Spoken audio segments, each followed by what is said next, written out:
In this video, we will show you how to fix Roblox freezing when you join a game. If you guys want to get started with Roblox, you can use the links down in the description. First, ensure your computer meets Roblox's minimum system requirements. Updating your graphics drivers and operating system can also help.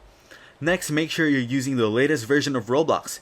It often fixes bugs and performance issues. You can check for updates in the Roblox app or reinstall it if necessary. Next, clear your Roblox cache to resolve potential issues with corrupted files.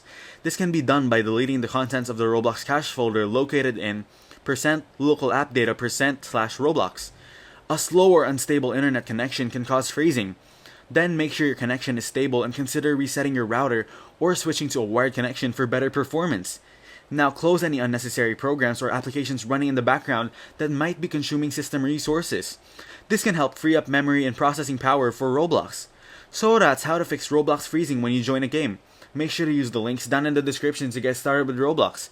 If this video was helpful, please consider leaving a like and subscribing to my channel. With that being said, I'll see you in the next video.